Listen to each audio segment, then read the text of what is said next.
네, 우리 하나님 말씀 에베소서 보겠습니다. 에베소서 2장 1절에서 3절까지입니다. 말씀이 길지 않으니까 우리 다 같이 한 목소리로 합독하도록 하겠습니다. 에베소서 2장 1절에서 3절까지입니다. 함께 읽겠습니다. 너희의 허물과 죄로 죽었던 너희를 살리셨도다. 그때 너희가 그 가운데서 행하여 이 세상 풍속을 쫓고 공중의 권세 잡은 자를 따랐으니 곧 지금 불순종의 아들들 가운데서 역사하는 영이라. 전에는 우리도 다 그 가운데서 우리 육체의 욕심을 따라 지내며 육체와 마음에 원하는 것을 하여 다른 이들과 같이 본질상 진노의 자녀이었더니. 여러분들은 성경을 보시면서 혹시 그런 생각을 하실 때가 없는지 모르겠습니다. 우리 창세기에 보면 아담이 범죄하고 나서 하나님께서 그 아담에게 가죽옷을 입히시는 장면이 나옵니다. 그리고 나서 하나님께서 바로 예수님을 이 땅에 보내주시면 얼마나 좀 편했을까 그런 생각을 예전에 해본 적이 있습니다. 아담이 범죄하고 나서 바로 예수님께서 이 땅에 오셔서 그 죄 문제를 해결해 주시면 그 이후에 태어나게 되는 모든 인류가 바로 예수님의 십자가를 바라보면서 살아갈 수 있었을 텐데 왜 하나님은 그렇게 하시지 않고 많은 시간이 지나고 나서 예수님을 이 땅에 보내셨는가? 물론 이게 하나님의 시간 안에서는 이미 완성되어 있는 일이지요. 우리 인간의 역사 속에서 아담이 범죄하고 예수님이 이 땅에 오셔서 십자가에 박히고 하는 것은 그 시간 속에서 되어진 일이지만 어쨌든 저희들은 시간이라는 그 틀 속에서 살고 있기 때문에 그런 생각을 할 수가 있습니다. 여러분, 왜 예수님을 바로 보내시지 않고 많은 시간이 지난 후에 예수님을 이 땅에 보내셨을까요? 아담, 하와가 자녀들을 낳고 가인도 낳고 아벨도 낳고 또 그 범죄들을 보고 또 노아를 하나님이 보내시고 또 노아를 통해서 이 세상을 다 홍수로 멸하시고 그리고 또 아브라함을 부르셔서 믿음의 조상 삼으시고 그 아브라함을 통해서 또 그 후손들을 통해서 하나님께서 모세를 보내시고 그 많은 일들을 하나님께서 하셨습니다. 참 복잡하죠. 그리고 나서 예수님이 이 땅에 오신 거거든요. 그럼 왜 하나님께서 그런 모든 일들을 통해서 예수님을 보내셨는가? 그냥 처음부터 예수님 바로 탁 보냈으면 모든 게 깔끔하게 정리될 수 있었을 텐데, 그죠? 저만 그런 생각하나 봐요. 여러분들은 김 목사님 지금 무슨 소리 하나 그런 표정으로 쳐다보고 계신데 제가 생각이 좀 많아서 그런가 봅니다. 왜 그렇게 했을까 제가 이렇게 생각하면서 되어지는 일들이 그 모든 일들을 성경에 다 기록해 놓았죠. 아담의 범죄 이후로 예수님 오실 때까지 그 모든 일들을 성경에 기록해 놨습니다. 그러면 여러분 그 기록해 놓은 그 성경 말씀들을 보면서 무엇을 여러분들이 깨달으실 수 있을 것 같아요? 예수님 오실 때까지 그 인간의 역사들을 쭉 기록해 놨잖아요, 성경에. 그걸 보면서 우리는 과연 무엇을 발견해야지 되는 걸까? 아브라함 같은 사람이 돼야지, 다윗 같은 사람이 돼야지, 그런 거 생각하시나요? 어떠시나요, 여러분들? 성경이 그 모든 것들을 기록해 놓은 이유는 한 가지다라고 저는 그렇게 생각합니다. 그게 뭐냐면 아담이 범죄하고 난 이후에 바로 예수님을 보내시지 않고 그 긴 시간들을 통해서 인간의 역사들을 이 세상에 펼쳐내면서 한 가지를 딱 드러내시고 싶으셨던 것이 있었다라고 생각을 해요. 그게 뭐냐면 인간이 얼마나 죄악된 존재인가, 죄된 존재인가, 그걸 하나님께서 드러내시기를 원했다는 거죠. 그러니까 예수님께서 오실 때까지 인간의 역사라는 게 어때요? 아름답고 좋은 인간이 자랑할 만한 그런 것들이 있던가요? 없던가요? 없지요. 아담이 범죄하고 나서 그 두 아들 간에도 죽이고 하는 그 일들이 벌어지는 겁니다. 그리고 나서 인간들이 숫자가 많아지니까 그들이 하는 일이 뭐죠? 죄 짓는 일밖에 안 했다라는 거예요. 그래서 하나님께서 이 세상이 다 죄악으로 번성해 버렸기 때문에 내가 그걸 심판하겠다, 그렇게 심판하신 겁니다. 그 심판하는 과정을 통해서 노아를 구원하시면서 어떤 구원이라는 것이 어떤 것인가, 그걸 우리에게 말씀하시고 보여주시는 거죠. 그 이후에 사람들이 또 번성하지만 그들 하는 일이 어떤 일들이에요? 심판을 당했으면 그 심판, 노아의 후손들이잖아요, 나머지 사람들이 다. 그런데 그 사람들이 무슨 일을 하냐면, 이제 하나님이 물로 심판하더라도 우리가 거기서 심판을 당하지 않도록 높이 우리 대를 쌓자. 그리고 인간들이 하나님 앞에 또 죄악된 모습으로 덤빈다고요. 그게 우리 인간들의 모습이에요. 뭔가를 하나 생기면 그걸 통해서 하나님께 영광을 올려드리기보다는 하나님 앞에 죄인으로 쓰는 죄를 짓는 그런 모습으로 드러나는 겁니다. 하나님께서 모세를 통해서 율법을 주셨어요. 그랬더니 그 율법 가지고 결국은 인간이 어떤 모습으로 떨어져 버리는가? 율법 가지고 죄를 짓는 거지요. 그리고 제사장이 주면 제사장도 죄를 짓고요. 하나님의 성전을 지으라 했더니 그 성전 지어놓고 거기서 우상을 섬기는 겁니다. 그게 인간의 모습이었어요. 최종적으로 하나님께서 누구를 보내셨죠? 하나님의 아들 예수님을 이 땅에 보내셨어요. 그랬더니 그 인간들이 예수님을 어떻게 했습니까? 하나님의 아들로 그렇게 떠받들고 인정을 하던가요? 아니죠. 예수님을 죽여버린 거예요. 하나님의 아들조차도 죽여버린 것, 그게 바로 인간의 본질이다라는 겁니다. 여러분, 우리 사람들은 그렇게 생각합니다. 과학이 발전하고 인간의 지능이 지금보다 더 좋아지고 환경이 좋아지고 사회가 좋아지면 우리 인간들은 더 아름다운 모습으로 잘 살 수 있을 것이다 라고 그렇게 생각을 하고 지금도 열심히 과학을 발전시키려고 애를 쓰고 또 경제를 발전시키려고 애를 쓰고 문명이라는 것을 열심히 지금 쌓아 올려가고 있어요. 그런데 그렇게 좋은 것들을 위해서 열심히 애쓰는데 그러한 애씀의 결과물로 나오는 것들이 항상 어떤 것들이던가요? 정말 인간을 유익하게 하고 인간을 좋게 하는가요? 아니면 그런 것들로 인해서 더 죄악된 모습으로 드러나는 거예요. 네. 요즘 우리 뉴스 보면 별의별 죄들이 많이 나오는데 예전에는 상상하지 못했던 그런 죄의 종류들이 많아졌어요. 많아진 이유가 뭐지요? 죄 지을 수 있는 도구들이 그만큼 많아졌다라는 얘기입니다. 과학 문명이 발달하니까 그 발달하는 거에 맞춰서 인간들이 죄만 더 생산하더라는 얘기예요. 원래 그 핵이라는 것 자체도 전쟁터에서 싸울 때 사람 죽이려고 개발한 게 아니거든요. 저게 사람을 위해서 유용하게 써야지라고 생각해서 그거에 연구되어지기 시작을 했어요. 그런데 나중엔 그거 가지고 어떻게 해버렸죠?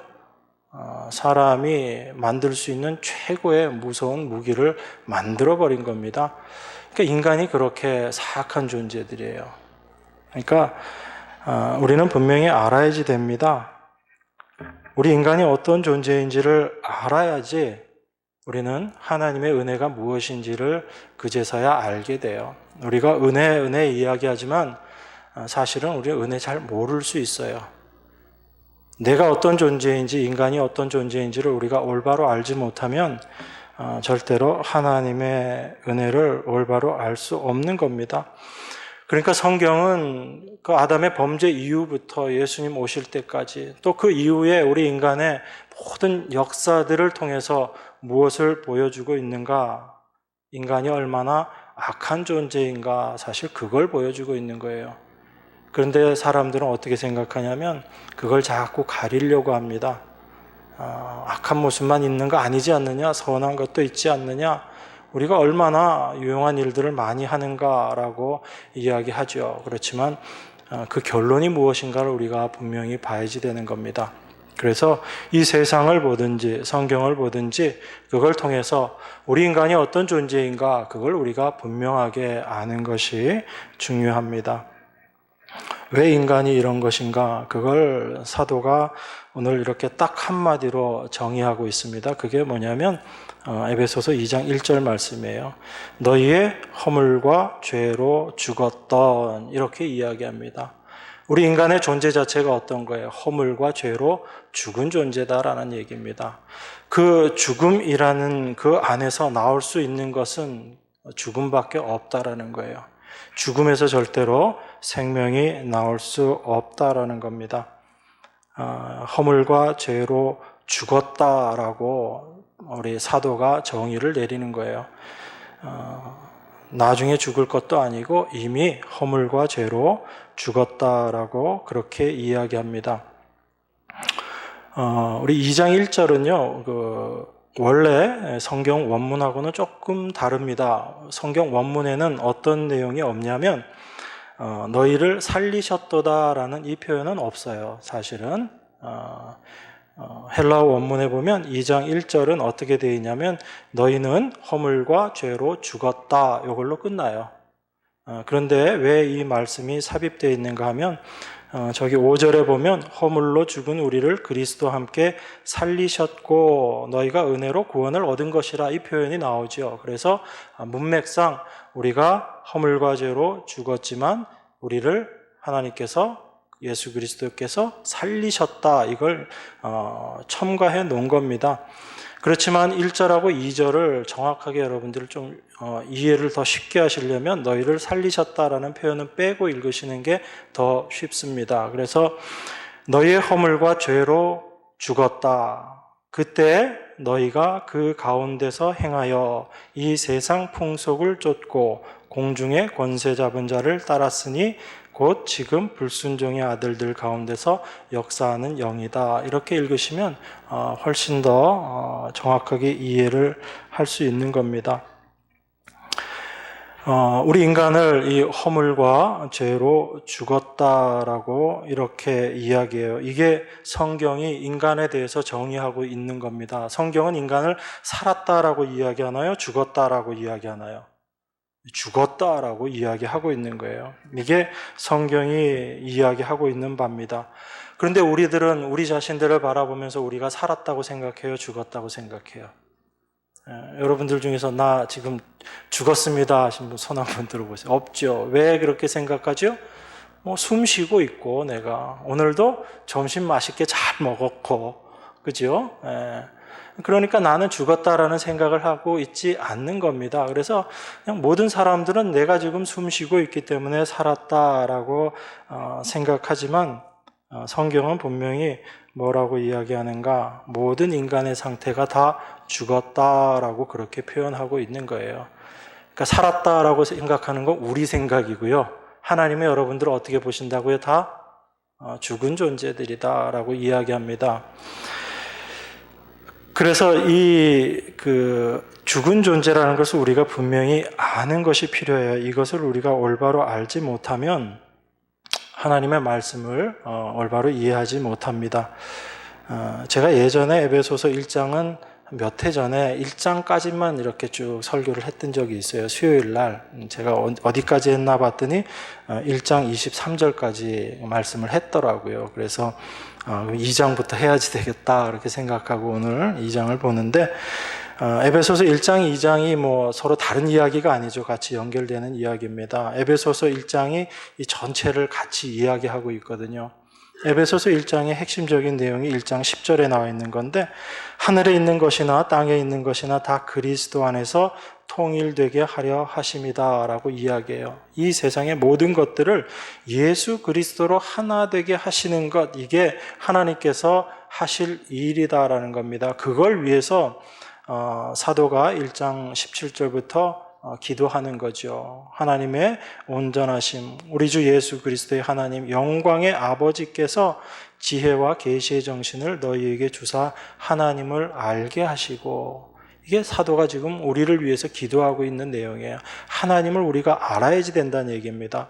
너희 마음 눈을 밝히사 그의 부르심의 소망이 무엇이며 성도 안에서 그 기업의 영광의 풍성이 무엇이며, 우리 마음의 눈이 띄어지고 밝혀져서 하나님이 우리를 부르신 그 부르심의 소망이 무엇인지 우리가 알게 된다라는 이야기입니다. 그래서 그 사도의 그 기도의 내용들이 이제 2장부터는 구체적으로 어떤 모습으로 하나님께서 그것을 이루어내시는가라는 것을 이야기하고 있는 게 에베소서 2장부터의 내용이에요. 그러니까 하나님께서는 이제 하늘의 것들, 땅에 속한 모든 것들을 예수 그리스도라는 이름으로, 예수 그리스도를 통해서 이제 하나 되게 하신다라는 겁니다.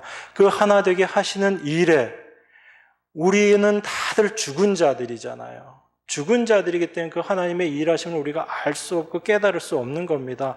그러니까 하나님이 제일 먼저 어떤 일을 하시는가요? 우리를 살리시는 일부터 하시는 거예요. 그래서 하나님이 그 일들을 우리 가운데 어떻게 하시는가, 하나님을 알아야지 되고 우리 마음의 눈이 뜨여져서 우리의 부르심의 참된 의미가 무엇인지를 우리가 올바로 깨닫게 되어야지 된다라는 것을 사도가 간구하면서 이제 2장을 이야기하고 있는 겁니다.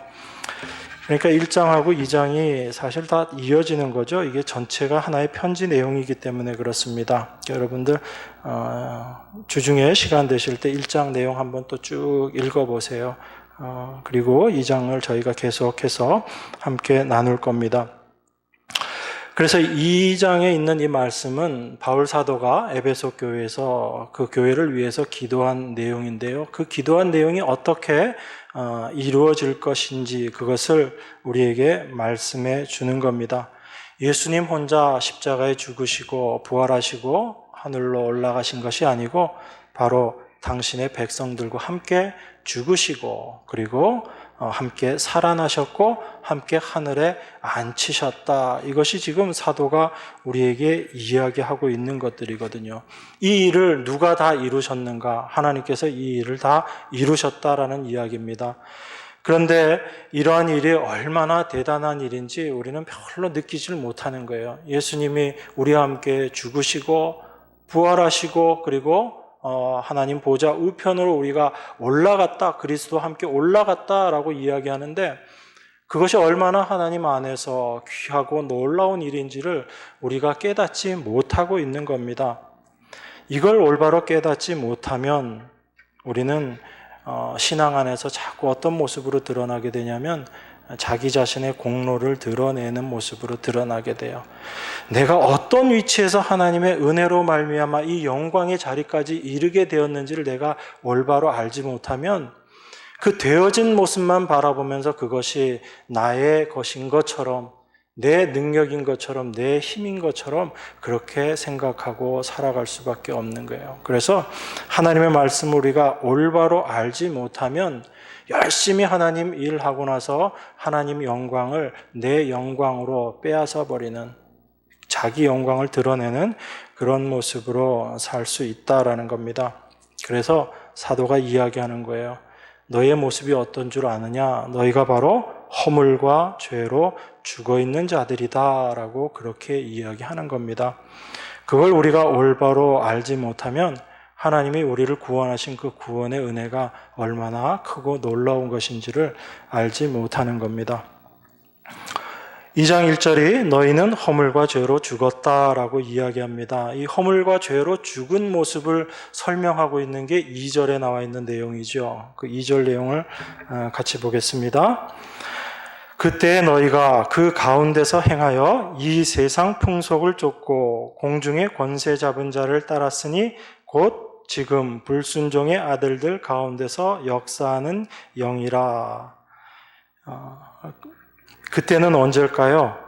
지금 에베소 교인들에게 그때 너희는 그렇게 이야기하는데 에베소 교인뿐만 아니라 우리에게도 동일하게 말씀하고 계신 겁니다. 그때면 언젠가요? 우리가 주님 알지 못했을 때, 우리가 거듭나지 않았을 때, 그때는 너희가 그 가운데서 행하여 이 세상 풍속을 쫓고 공중의 권세 잡은 자를 따랐다, 이렇게 이야기합니다. 그러니까 그 가운데서 행했다라는 것은 허물과 죄로 죽어 있는 상태로 너희가 살고 있었다라는 이야기예요. 그러니까 그 허물과 죄로 죽어 있었던 그 상태, 그게 바로 우리 인간의 본질된 모습이다라는 겁니다. 근데 사람들은 이 죽었다는 말 자체를 안 받아들인다는 거죠. 좀 전에 말씀드렸다시피 나는 여전히 먹고 마시고 잘 하고 있는데 내가 왜 죽었는가 그렇게 생각한다는 거죠.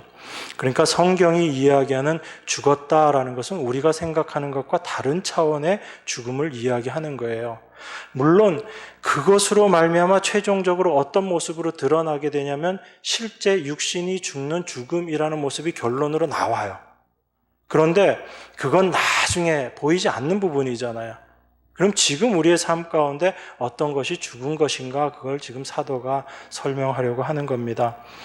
그러니까 허물과 죄로 죽었다라는 건 우리가 생물학적으로 세상 사람들의 기준으로 죽었다의 차원이 아니고 성경이 말하는 그런 의미에서의 죽었다라는 것을 이야기하는 겁니다. 그게 뭐냐면 이 세상 풍속을 쫓아가는 것이라고 지금 사도가 그렇게 얘기해요. 그게 죽었다라는 이야기입니다. 그게 바로 또 공중의 권세 잡은 자를 따르고 있는 모습, 이게 성경이 이야기하는 죽은 모습이에요. 그럼 제가 여러분들에게 이제 다시 물어보겠습니다. 여러분 살았어요? 죽었어요? 살았다 죽었다 그러죠. 어제는 살았는데 오늘은 죽은 것 같고. 그래서 이 공중 권세 잡은 자를 따랐다라는 이야기는 또 다른 말로 우리가 어떻게 이야기할 수 있냐면 하나님과 관계가 단절된 상태다라는 거예요. 아담이 에덴 동산에서 하나님과 하나로 있었어요. 그런데 언제 아담이 하나님과의 관계가 끊어져 버렸죠? 사단의 말을 받아들였을 때. 그때 하나님과의 관계가 끊어져 버린 거예요. 그걸 성경에서 뭐라고 이야기해요? 죽었다라고 이야기하는 겁니다. 그래서 우리가 하나님의 은혜 가운데 있으면서도 이따금 죽음이라는 것을 심적으로 경험하잖아요. 암흑 가운데 있는 것 같은 그런 캄캄함을 경험하죠. 언제 그렇죠? 하나님과의 관계가 희미해졌을 때 우리가 그런 어두움을 경험하게 되는 거죠. 그러니까 하나님은 지금도 우리 삶 가운데 죽음이 어떤 것인지에 대해서 계속 보여주고 계신 거예요. 우리는 그저 숨 쉬고 있으니까 내가 아직 살았지라고 생각하고 죽음에 대한 생각을 안 할 뿐이지 성경은 끊임없이 우리에게 이야기하고 있는 겁니다. 그 공중권세 잡은 자, 거기에 속해서 그 공중권세 잡은 자를 따라가는 것, 그게 바로 이 세상 풍속을 쫓아가는 모습이다라고 이야기하는 거예요. 그게 하나님과 단절된 모습이고 그게 바로 죽은 것이다라고 지금 사도가 이야기하는 겁니다. 그러니까 지금 이 시대의 이 세상의 풍조가 어때요? 잘 먹고 잘 살고 나를 위해 유익하게 하고, 그지요? 그게 이 세상의 지금 풍조잖아요. 그걸 쫓아서 나도 그것과 동일하게 살아가고 있다면 나는 지금 하나님 보시기에는 죽은 자의 모습이라는 거예요. 하나님께서 노아 시대에 왜 심판을 하셨죠? 그 세상 풍조 자체가 하나님과 전혀 상관없이 인간 중심으로 살아갔기 때문에 그래요. 먹고 마시고 시집가고 장가가고 그것이 인생의 전부인 것처럼 그렇게 살아가니까 하나님께서 그걸 심판해 버리셨잖아요. 소돔과 고모라는 하나님이 어떻게 심판하죠? 왜 심판하셨어요? 그 소돔과 고모라는 쾌락을 최고의 삶의 가치로 생각하고 살았던 거예요. 지금 이 시대는 그걸 합쳐놓은 것 같죠. 그죠? 요즘 보면 그런 생각이 들어요. 정말 이 시대는 그냥 먹고 마시고 나중에 내가 큰 거 이룰 수 없으니까 내가 지금 조금이라도 있는 거 요거 가지고 내 육신을 만족해 하는 거 내가 누리면서 살아야지 되겠다. 그러면서 열심히들 살아가고 있잖아요. 성적으로는 또 얼마나 심각해졌는가 이런 부분들까지 우리 다 같이 보고 있잖아요. 그래서 요즘에는 노아 시대 플러스 소돔과 고모라 시대를 짬뽕해 놓은 것 같아요. 요즘 시대를 보고 있으면. 그러니까 다 죽어 있는 겁니다. 그럼 그 시대에 내가 똑같이 그 사람들과 같이 살고 있다면 나도 하나님 보시기에는 죽었다라는 겁니다. 그런데 우리가 허물과 죄로 죽었다라는 이 말씀은 또 한 가지를 더 우리에게 생각할 수 있게 하는데 그건 우리가 허물과 죄로 죽었기 때문에 인간 스스로 이 죽음에서 헤어나올 수가 없다라는 거예요. 하나님께서 아담과 하와가 범죄하고 나서 에덴 동산에서 내쫓으시지요. 내쫓으시고 아담과 하와가 다시 생명나무 실과를 따먹을까 봐 하나님께서 그 길을 막아버리셨어요. 그래서 화염검으로 천사로 하여금 그 길을 막아버리고 다시 그쪽으로 올 수 없게 해버렸습니다. 이건 하나님 성질이 고약해가지고 그렇게 하신 게 아니고요. 바로 죄와 허물로 죽어있는 우리 인간의 상태가 어떤가를 그걸 통해서 우리에게 지금 말씀하고 계신 거예요. 우리 인간의 힘으로는 절대로 다시 그 생명을 얻을 수 있는 길로 돌아올 수 없다. 우리 인간의 힘으로는 그 생명을 회복할 수 없다. 생명나무로 가는 길이 차단되어 버렸다라는 것을 하나님께서 지금 우리에게 보여주고 계시는 거예요. 그런데 사람들은 자기 인생 자체가 그러한 모습인데도 여전히 내 힘으로, 내 능력으로, 내 실력으로 나를 산자 만들 수 있다라고 생각하고 열심히 지금도 수고하고 애쓰면서 살아가고 있는 거죠. 그런데 그 인간의 모습이 어떤 거예요? 그게 바로 결국은 흙으로 돌아갈 수밖에 없는 그런 사망의 존재라는 겁니다. 성경이 이 모습을 바로 죽었다라고 이야기하는 거예요. 우리 구약에 나와 있는 이 죽었다라는 부분들을 성경이 또 어떤 식으로 표현하고 있는지 한번 보겠습니다. 우리 예레미야서 2장 13절입니다. 구약 성경 1052페이지 예레미야서 2장 13절. 우리 같이 한번 읽겠습니다. 내 백성이 두 가지 악을 행하였나니 곧 생수의 근원되는 나를 버린 것과 스스로 웅덩이를 판 것인데 그것은 물을 저축지 못할 터진 웅덩이니라. 인간이 범죄하고 나서 영원한 생명의 근원이 되시는 하나님에게서 단절되어 버렸어요. 그게 죽음이다라는 거죠. 그렇게 하나님의 은혜에서 참된 생명에서 떨어져 버린 인간들은 이제 스스로 자기의 삶을 살아가기 위해서 자기의 삶을 유지하기 위해서 수고하고 애쓸 수밖에 없어요. 그게 인간들이 평생의 삶을 통해서 수고하고 애쓰는 모습이거든요. 그런데 그것을 예레미야 선지자가 어떻게 이야기하냐면 내 백성이 두 가지 악을 행하였다. 곧 생수의 근원되는 나를 버린 것과 생수의 근원 바로 하나님의 은혜에서 떨어져 나가버린 것, 하나님을 닮지 못하고 사탄을 공중권세 잡은 자를 따라 버렸던 인간의 모습이 바로 생명의 근원되는 하나님을 버린 것이다 라고 이야기합니다. 그리고 나서 그 인간이 하는 평생의 수고라는 것이 어떤 것이냐? 스스로 웅덩이를 파는 거예요. 참 생명의 근원에서 떨어져 버리고 나니까 이제 그들이 할 수 있는 일이라고는 뭐밖에 없어요. 스스로 구덩이를 파서 물을 구하는 방법밖에 없다라는 겁니다. 그게 우리 인생의 모습이라는 거예요. 그런데 그렇게 수고하고 애써가지고 생수를 얻을 수 있는가? 성경은 그걸 어떻게 이야기하냐면 스스로 웅덩이를 판 것인데 그것은 물을 저축지 못할 터진 웅덩이니라. 여러분, 이게 인생의 모습이라는 거예요. 참된 생명의 근원에서 떨어져 나와서 내 스스로 이제 내가 생수를 찾아야 되겠다고 웅덩이를 파고 수고하고 애쓰지만 그 수고하고 애씀이 물을 가두지 못하는 터진 웅덩이라는 거예요. 그게 인간의 본래적인 모습이라는 겁니다. 이게 바로 죄와 허물로 죽어있는 우리 인간의 모습이에요. 아무리 과학을 발전시키고 의학을 발전시키고 물질적으로 풍부하게 만든다고 해도 그 모든 것들이 뭐라라고 얘기하는 거예요. 성경은 그게 터진 웅덩이다라는 거예요.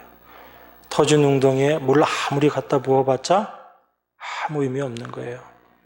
그게 죽은 자들이 수고하고 애쓰는 그런 모습이다라는 겁니다. 저희 지난주에도 장례식장을 다녀왔는데요. 장례식장을 오가면서 목사님하고 이런저런 얘기를 하다가 그 얘기를 했습니다. 참 장례식장 가서 복음 전하기가 참 쉽다. 이게 제일 좋은 것 같다. 그 얘기를 서로 나누었는데 왜 그럴까요, 여러분? 그전에는 우리가 죽음이라는 걸 눈으로 못 보거든요. 그죠? 그런데 거기 가면 뭐가 있어요? 죽음이 있어요. 그전에는 죽음이라고 이야기는 하지만 그것이 실제화로 되어 있지 않은데 실제가 안 보이는데 그 자리에 가면 그게 보이는 거예요. 그래서 인생의 끝이 무엇인지를 아는 사람은 이제 그 인생의 끝을 위해서 내가 무엇을 해야 되는가를 고민하게 되고 생각하게 된다고요. 근데 그걸 안 보는 사람은, 그걸 못 보는 사람은 거기에 대해서 고민하지 않겠죠. 우리가 성경을 통해서 끊임없이 우리 스스로 알아야 되는 것이 뭐냐면 우리 인간이 어떤 존재인가를 분명히 알아야 된다는 얘기예요. 내 끝이 어디인가를 내가 알 때 내가 주님을 향해야 될 건지 여전히 내 자신을 붙잡고 나를 의지하고 나가야지 될 것인지 그걸 우리가 알게 되는 겁니다. 그 전도서 2장에서 그 말씀 하잖아요. 7장에서 초상집에 가는 것이 잔치집에 가는 것보다 나으니 모든 사람의 결국이 이와 같이 됨이라. 모든 사람의 결국이 이와 같이 됨이라. 그러니까 우리 산자가 이것에 유심하리로다. 우리가 살아있을 때 그 죽음에 대해서 고민하지 않으면, 그 죽음을 올바로 알지 못하면 그 삶 자체가 허무한 것이다 라는 얘기예요. 그래서 힘들지만 결혼식장 가는 것보다 장례식장 가는 게 좋아요. 근데 좀 나이 드신 분들은 장례식장 잘 안 가시려고 그러죠. 자꾸 보이기 때문에. 어쨌든 그 마지막의 모습, 그게 바로 우리 인간의 본질의 모습이에요. 이 세상 풍조를 쫓아서 살아갔던 그 삶의 마지막 모습이 바로 그곳에 있는 거거든요. 우리가 그것을 지금이라도 올바로 바라볼 수 있게 된다면 지금 현재의 삶 가운데서 내가 무엇에 집중하고 살아야지 되는가라는 것이 너무나 분명하게 드러납니다. 여전히 이 세상 눈에 보이는 것들에 우리가 치중하면서 살아가야 될 것인지 아니면 보이지 않지만 하나님의 말씀이 실제인 것으로 믿고 그것을 바라보며 살아가야 될 것인지, 물론 이 믿음조차도 하나님께서 우리에게 허락하시지 않으면 힘든 것이지만 그래서 우리의 간구는 무엇이 되어야 될 수밖에 없어요. 이것 주세요, 저것 주세요가 아니고 하나님 내 인생, 내 본질이 어떤지 하나님 깨닫게 해주시고 하나님께서 나를 위해서, 우리 인간을 위해서 이루어 놓으신 그 하나님의 능력의 풍성함이 무엇인지를 깨닫게 해주십시오. 이게 우리들의 참된 기도가 되어야 돼요. 그렇게 알지 못하면, 그렇게 하지 못하면 우리 인간의 마지막이 그런 모습으로 끝날 수밖에 없다라는 겁니다. 이게 생명의 근원 되시는 하나님에게서 떨어져 있는, 분리되어 있는 인간의 본질이라는 거예요. 열심히 수고하고 애쓰지만 결국은 그것이 터진 웅덩이일 수밖에 없다. 그것이 바로 인생의 실상이라는 겁니다. 근데 우리도 다 똑같이 그 모습으로 살았었다라고 이야기하는 게 사도가 지금 우리에게 이야기하는 거죠. 그래서 2장 3절에 보니까 이렇게 이야기하잖아요. 전에는 우리도 다 그 가운데서 우리 육체의 욕심을 따라 지내며 육체와 마음에 원하는 것을 하여 다른 이들과 같이 본질상 진노의 자녀이었더니, 이게 우리의 모습이라는 겁니다. 하나님도 알지 못하고 하나님께서 우리를 위해서 무엇을 해 놓으셨는지, 하나님께서 우리를 위해서 하려고 하시는 것이 무엇인지를 알려고도 하지 않고 그저 내 인생만을 바라보면서 살고 있었던 것, 그게 바로 우리들의 모습이다라는 거예요. 그 공중권세 잡은 자 손에 붙잡혀서 그렇게 살아가고 있었던 그 모습, 그게 바로 우리들의 모습이라는 겁니다. 그러니까 예수님께서 이 세상에 오셔서 이루어 놓으신 일이 무엇인지를 우리가 분명히 알지 못하면 우리는 그런 모습으로 여전히 공중권세 잡은 자의 손에 잡혀서 사는 그 삶을 사는 거예요. 그래서 예수님께서 이 땅에 오셔서 열심히 율법 지키면서 자기의 가치를 높이고 있는 그 유대인들에게 예수님이 하셨잖아요. 예수님을 믿지 않고 자기 자신의 행위를 의지하고 믿고 있었던 그 유대인들에게 예수님이 말씀하시죠. 그들은 하나님 잘 섬긴다고 생각하고 있었어요. 그렇게 해서 그들이 참 구원을 얻을 것이다 라고 생각하고 있었지만 예수님께서 그들에게 말씀하시잖아요. 너희들 소속이 어딘 줄 아느냐? 너희는 다 너희 아비 마귀에서 났다라는 그 말씀하시는 거예요. 예수님이. 그 유대인들이 다 누구 손에 잡혀 있다는 얘기예요? 공중 권세 잡은 자 손에 잡혀 있다는 얘기예요. 너희들이 그것을 알면 나를 믿을 텐데 너희가 나를 믿지 않는 것 보니까 너희들이 아비는 마귀가 맞다라고 예수님께서 이야기하시잖아요. 그럼 그러한 그 유대인들의 모습이나 우리들 모습이나 똑같은 모습이거든요. 그러면 그런 예수님의 은혜를 알지 못하는 자들이 예수님을 올바로 알게 됐을 때 그 알게 된 모습을 성경에서는 무엇이다 라고 이야기하면 그걸 살았다라고 이야기하는 거예요. 그래서 예수님이 요한복음 17장에 그 말씀하시죠. 영생은 무엇인가? 영생은 유일하신 참 하나님과 그가 보내신 자 예수 그리스도를 아는 것이다. 예수님을 믿는 것이다 라고 이야기하는 거예요. 그러니까 성경이 이야기하는 무엇이 살고 무엇이 죽었다는 명확하지요. 우리 육신에 그냥 이 숨쉬고 안 쉬고 이 차원의 얘기가 아닌 거예요. 하나님을 너희가 올바로 아느냐? 그 하나님을 알고 하나님의 은혜 가운데 있느냐? 그럼 너는 살은 자다. 그 하나님의 은혜를 알지 못하고 여전히 공중 권세 잡은 자 손에 잡혀 있다면 아무리 우리가 숨쉬고 있다 할지라도 그 삶 자체는 죽은 것이다 라고 그렇게 이야기하는 겁니다. 그 허물과 죄로 죽어있는 상태, 그것이 바로 육체와 마음이 원하는 것, 그것을 하는 것, 그게 이제 우리 에베소서 2장 3절에 나와 있는 말씀이에요. 육체와 마음이 원하는 것, 이게 어떤 거예요? 이게 바로 자기가 중심이 되어서 나를 위해서 살아가는 그 삶의 모습을 이야기하는 겁니다. 그러니까 이런 허물과 죄로 죽어있던 상태에서 살아나게 된 사람의 특징은 어떤 게 될 것 같아요? 어떤 사람이 살았다라고 이야기할 수 있을 것 같아요? 내가 죽은 자 맞구나라는 것을 깨닫는 자들이 참으로 살은 자들이에요. 죽어있는 자들은 어떻게 생각할 것 같아요? 나 안 죽었어, 나는 살아있어 라고 생각하겠죠? 그저 숨 쉬고 있으니까 살았다라고 생각하는 자들은 하나님 말씀을 통해서 보면 오히려 죽은 자들이고, 이 하나님의 말씀을 통해서 내가 정말 죽은 자 맞구나라는 것을 깨달은 자들은 살은 자들이다라고 성경이 이야기하는 겁니다. 그 인간의 모습을 2장 3절이 자세하게 이야기하고 있습니다. 전에는 우리도 다 그 가운데서 우리 육체의 욕심을 따라 지내며 육체와 마음에 원하는 것을 하여 다른 이들과 같이 본질상 진노의 자녀였다라고 그렇게 이야기해요. 우리가 진노의 자녀가 아니었는데 진노의 자녀가 된 게 아니고 우리의 본질 자체가 뭐란 이야기예요? 진노의 자녀란 얘기입니다. 하나님 보시기에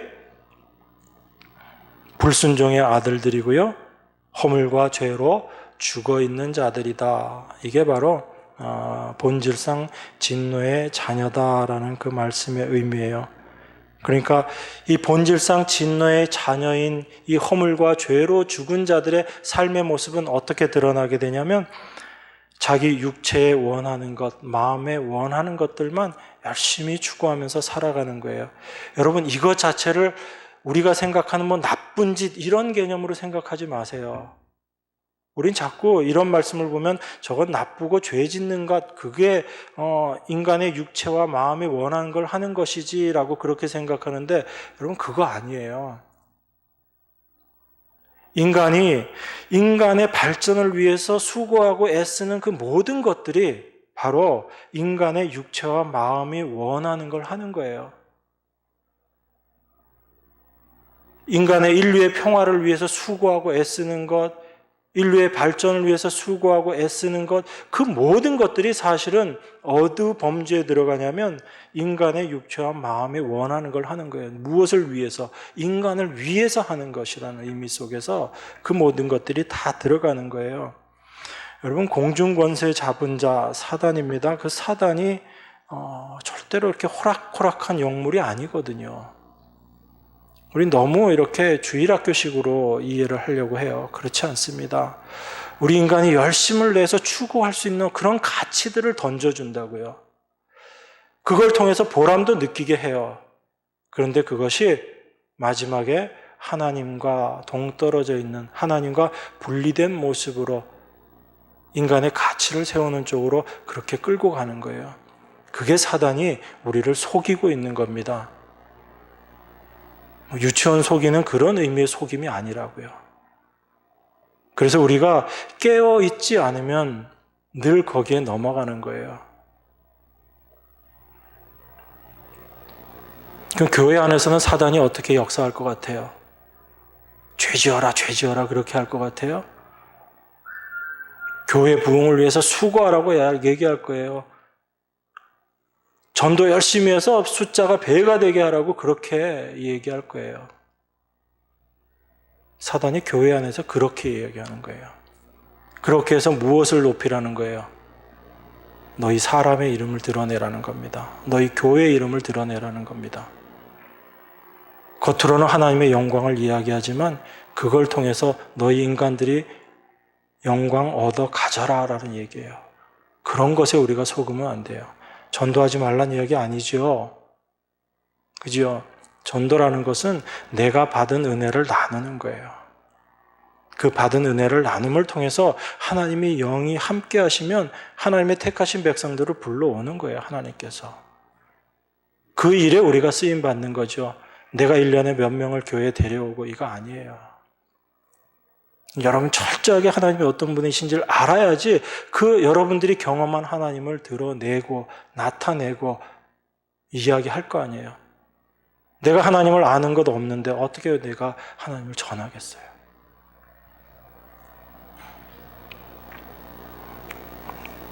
몇 명 전도해서 복 받는다 이런 거 아니고요.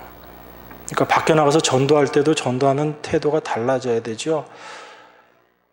교회 나오면요 하나님이 이것도 해주시고 저것도 해주시고 복 받아요 이렇게 유혹하지 마시고 쉽지 않죠. 그러니까 전도에 미련한 것이라고 성경이 이야기하잖아요.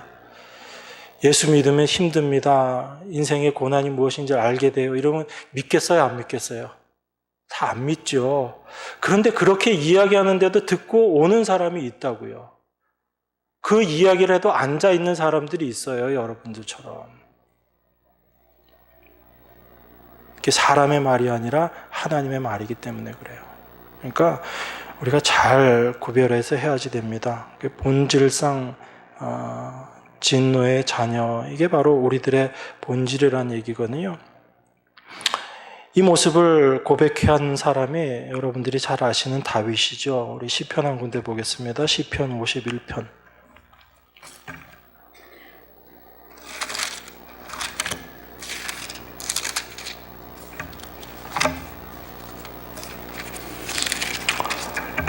시편 51편 1절부터 5절까지 제가 봉독하겠습니다. 하나님이여, 주의 인자를 쫓아 나를 긍휼히 여기시며 주의 많은 자비를 쫓아 내 죄과를 도말하소서. 나의 죄악을 말갛게 씻기시며 나의 죄를 깨끗이 제하소서. 대저 나는 내 죄과를 아오니 내 죄가 항상 내 앞에 있나이다. 내가 주께만 범죄하여 주의 목전에 악을 행하였사오니 주께서 말씀하실 때 의로우시다 하고 판단하실 때 순전하시다 하리이다. 내가 죄악 중에 출생하였으며 모친이 죄 중에 나를 잉태하였나이다. 이게 다윗이 고백하는 자기 자신의 모습, 내 본질이 어떠한지를 다윗이 고백하고 있는 거예요. 이 시가 어떤 시입니까? 다윗이 밧세바와 동침하고 나서 선지자 나단이 와서 다윗의 범죄함을 일깨워줬을 때 그것을 깨닫고 나서 다윗이 고백한 그 시죠.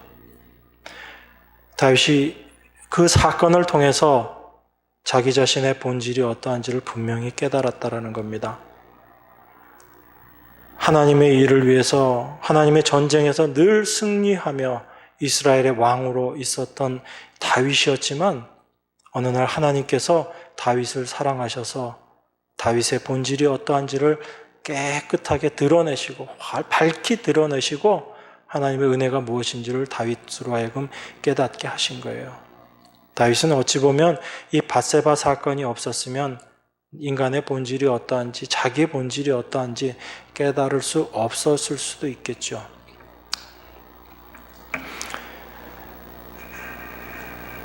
자기의 죄를 감추기 위해서 우리아조차도 전쟁터에 나가서 죽게 만들어버렸던 게 다윗이잖아요.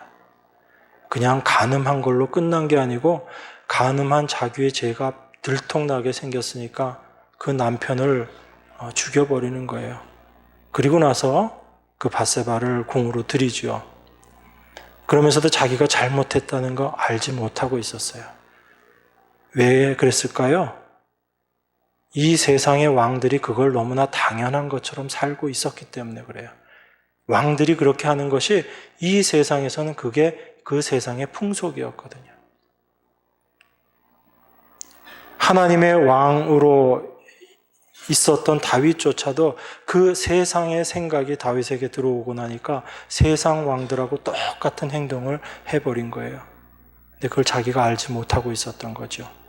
그걸 나단 선지자를 통해서 하나님께서 일깨워 주신 겁니다. 그걸 깨닫고 나서 다윗이 한 고백이 그거죠. 내가 죄악 중에 출생하였으며 어머니가 죄 중에서 나의 모친이 죄 중에 나를 잉태하였나이다. 내가 날 때부터 내가 하나님 앞에 죄인이었습니다. 이 고백을 다윗이 하는 거예요. 이게 바로 인간의 본질입니다. 여기에서 벗어날 수 있는, 스스로 여기에서 벗어날 수 있는 어떤 인간도 없다라는 게 성경이 이야기하는 거죠. 이걸 위해서 예수님께서 이 땅에 오신 거예요. 우리의 모습이 어떠한지 하나님의 말씀을 통해서 깨닫게 하시고 하나님의 은혜가 무엇인지를 알게 하심으로 말미암아 예수 그리스도를 믿는다는 것이 무엇인지를 우리에게 밝히 보여주시는 겁니다. 그 은혜가, 그것이 우리 안에 분명히 깨달아지게 될 때 우리는 하나님의 은혜로 말미암아 산 자가 되는 거예요. 그래서 산 자로 이 세상을 살아간다라는 것은 내 자신의 모습이 어떠한지를 끊임없이 발견하면서 사는 거예요. 달리 표현하면 내가 정말 하나님 말씀대로 죽은 자이구나라는 것을 계속 깨달으면서 살아가는 자, 그런 자들이 참으로 산 자라는 거예요. 이게 하나님의 은혜로 우리에게 부어지는 겁니다. 이 은혜를 로마서에서는 이렇게 이야기합니다. 로마서 5장 8절부터 11절까지 제가 봉독하겠습니다. 우리가 아직 죄인 되었을 때 그리스도께서 우리를 위하여 죽으심으로 하나님께서 우리에 대한 자기의 사랑을 확증하셨느니라. 그러면 이제 우리가 그 피를 인하여 의롭다 하심을 얻었은즉 더욱 그로 말미암아 진노하심에서 구원을 얻을 것이니 곧 우리가 원수 되었을 때 그 아들의 죽으심으로 말미암아 하나님으로 더불어 화목되었은즉 화목된 자로서는 더욱 그의 살으심을 인하여 구원을 얻을 것이니라.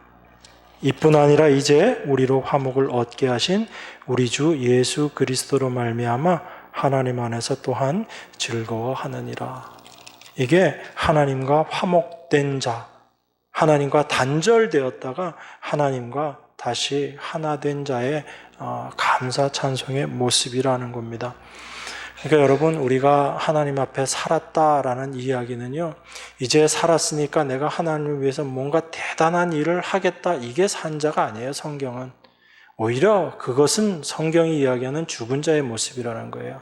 정말 산자는 어떤 자예요? 나는 하나님 앞에서 죽을 수밖에 없는 존재, 나는 본질상 진노의 자녀이고 그 하나님의 진노를 도무지 피할 수 없는 것이 나의 모습이구나, 이것을 날마다 깨달으며 고백하고 경험하는 자, 이런 자들이 하나님 앞에 산 자예요.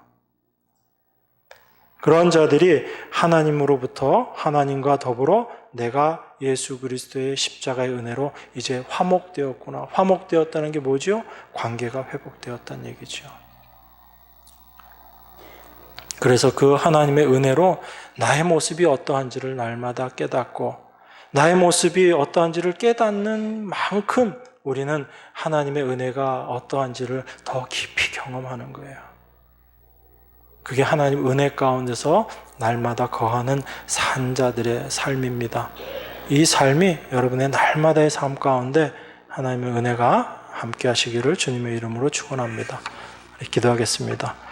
하나님 아버지, 감사합니다.